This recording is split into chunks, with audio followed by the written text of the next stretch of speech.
আচ্ছা, একটা প্রশ্ন। ২০৩০ সাল নাগাদ আমাদের চাকরিগুলো কি থাকবে নাকি হারিয়ে যাবে? আর্টিফিশিয়াল ইন্টেলিজেন্স মানে এআই যেভাবে সবকিছু ওলটপালট করে দিচ্ছে, তাতে এই প্রশ্নটা কিন্তু এখন আর মোটেও অবাস্তব না। তো চলুন আজকের এই আলোচনাতে আমরা একটু গভীরে যাই। দেখি কিভাবে এই এআই এর যুগে টিকে থাকা যায় আর কোন কোন স্কিল আমাদের ভবিষ্যৎটা সুরক্ষিত করতে পারে। তো চলুন একদম সরাসরি পয়েন্টে চলে আসি। একটা পরিসংখ্যান কিন্তু রীতিমতো চমকে দেবার মতো। ধারণা করা হচ্ছে ২০৩০ সালের মধ্যে এআই অটোমেশন প্রায় ৮০০ মিলিয়ন চাকরি, হ্যাঁ ঠিকই শুনছেন, ৮০ কোটি চাকরি রিপ্লেস করে দিতে পারে। একবার ভেবে দেখুন সংখ্যাটা। এই বিশাল পরিবর্তনটাই কিন্তু আমাদের আজকের আলোচনার মূল কারণ। ব্যাপারটা অদ্ভুত না? একদিকে টেকনোলজি এগোচ্ছে রকেটের গতিতে, আর অন্যদিকে আমাদের এডুকেশন সিস্টেম সেটা যেন সেই পুরনো জায়গাতেই আটকে আছে। সোর্স ঠিক এই প্রশ্নটাই তুলেছে যে শিক্ষায় জাতির মেরুদণ্ড, সেই শিক্ষা ক্যারিকুলাম কেন বছরের পর বছর ধরে একই রয়ে গেছে। প্রযুক্তি আর শিক্ষার এই যে বিশাল ফারাক, আসল সমস্যাটা কিন্তু তৈরি হচ্ছে ঠিক এখানেই। আর ঠিক এই কারণে এআইকে শুধু একটা নতুন টুল ভাবলে কিন্তু মস্ত বড় ভুল হবে না। এটা তার চেয়ে অনেক বেশি কিছু। এটা এমন একটা ডিসরাপশন বা সোজা বাংলায় ওলটপালট, যা আমাদের চাকরির বাজার থেকে শুরু করে নিজেদের তৈরি করার পুরো প্রক্রিয়াটাকেই একদম গোড়া থেকে বদলে দিচ্ছে। তো সোর্সের মূল কথাটা কি? খুবই পরিষ্কার আর সোজা। কেউ কিন্তু সাহায্য করতে এগিয়ে আসবে না, সরকারও না, টিচার্সরও না। নিজের ভালোটা নিজেকেই বুঝতে হবে।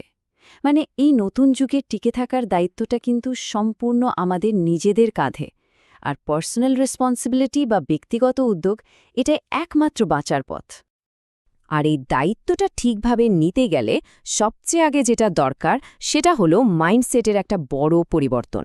মানে আগে টাকা কামানোর পেছনে না ছুটে ফোকাস করতে হবে শেখার ওপর, মূল্যবান স্কিল বা দক্ষতা অর্জনের ওপর। কারণ দীর্ঘমেয়াদী সাফল্যের আসল ভিত্তি কিন্তু এটাই। তাহলে চলুন দেখে নিই আজকে আমরা ঠিক কোন ৫টা স্কিল নিয়ে কথা বলবো। প্রথমে এআই টুলস চালানো, এরপর এনগেজিং কন্টেন্ট তৈরি করা, ৩ নম্বরে ডিজিটাল মার্কেটিংয়ে মাস্টার হওয়া, ৪ নম্বরে অটোমেশন আর ইনোভেশন, আর সবশেষে এমন কিছু মানবিক গুণ যা এআই কোনোদিনও ছুঁতে পারবে না। ওকে, তাহলে শুরু করা যাক আমাদের প্রথম স্কিল দিয়ে, এআই টুলস কমান্ড করা। মানে এআইকে ঠিকঠাকভাবে কন্ট্রোল করা আর নির্দেশ দিতে পারার ক্ষমতা। এটা এখন আর কোনো অপশন না, এটা অপরিহার্য। আর এখানেই চলে আসছে প্রম্পট ইঞ্জিনিয়ারিংয়ের কনসেপ্টটা। জিনিসটা আসলে কি? খুব সোজা। চ্যাটজিপিটির মতো এআই টুলগুলোকে আমরা যে নির্দেশ দিই সেটাকেই বলে প্রম্পট। আর সবচেয়ে সেরা আউটপুট পাওয়ার জন্য কিভাবে একদম নিখুঁত আর কার্যকর প্রম্পট লিখতে হয়, সেই স্কিলটাই হলো প্রম্পট ইঞ্জিনিয়ারিং। যেমন ধরুন, এআইকে শুধু একটা বিড়ালের ছবি আঁকো বললে একরকম রেজাল্ট আসবে। কিন্তু যদি বলা হয় স্টুডিও লাইটিংয়ে একটা নরম সোফায় বসে থাকা পার্সিয়ান বিড়ালের ফটো রিয়েলিস্টিক ছবি আঁকো, তাহলে দেখবেন রেজাল্টটা আকাশ পাতাল তফাৎ হয়ে গেছে। আর ভাবছেন এটার বাজার দর কেমন? একদমই কম না। যারা এই ফিল্ডে এক্সপার্ট তারা ঘন্টায় $10 থেকে শুরু করে $50, এমনকি তারও বেশি চার্জ করছেন। আর সোর্স অনুযায়ী সামনে ২০২৫ সালের জন্য এটা একটা ভাইটাল মানে অসম্ভব জরুরি একটা স্কিল হতে চলেছে। আচ্ছা, এবার আসা যাক আমাদের দ্বিতীয় স্কিলে। আমরা এখন এমন একটা দুনিয়ায় বাস করি যেখানে মানুষের অ্যাটেনশন বা মনোযোগটাই হলো সবথেকে দামি কারেন্সি। আর এই বাজারে টিকে থাকতে হলে আকর্ষণীয় কন্টেন্ট তৈরি করার ক্ষমতা থাকাটা মাস্ট। একটা স্ট্যাটিস্টিক্স দিই, 85% মানুষ এখন টেক্সট পড়ার চেয়ে ভিডিও দেখতে বেশি পছন্দ করে। বুঝতেই পারছেন ভিডিওর মাধ্যমে পার্সোনাল ব্র্যান্ডিং তৈরি করাটা এখন কতটা জরুরি হয়ে পড়েছে। যত বেশি মানুষ কাউকে চিনবে, তার কাজ বা ব্যবসাও তত দ্রুত বাড়বে। আর সবথেকে মজার ব্যাপার কি জানেন? এখন কিন্তু পুরো কন্টেন্ট বানানোর কাজটাই এআই দিয়ে করে ফেলা যায়। ভাবুন একবার, আইডিয়া আর স্ক্রিপ্ট লেখার জন্য আছে চ্যাটজিপিটি, ভয়েস জেনারেট করার জন্য 11 ল্যাবস, ছবি বানানোর জন্য লিওনার্ডো এআই, থাম্বনেল বা গ্রাফিক্সের জন্য ক্যানভা, আর ভিডিও এডিটিংয়ের জন্য ক্যাপকাট। মানে এই সহজলভ্য টুলগুলো ব্যবহার করে এখন যে কেউ কোয়ালিটি কন্টেন্ট তৈরি করে ফেলতে পারে। বেশ, দারুণ কন্টেন্ট তো বানানো হলো, কিন্তু সেটা যদি সঠিক দর্শকের কাছে পৌঁছাতেই না পারল, তাহলে তো সব চেষ্টাই বৃথা, তাই না?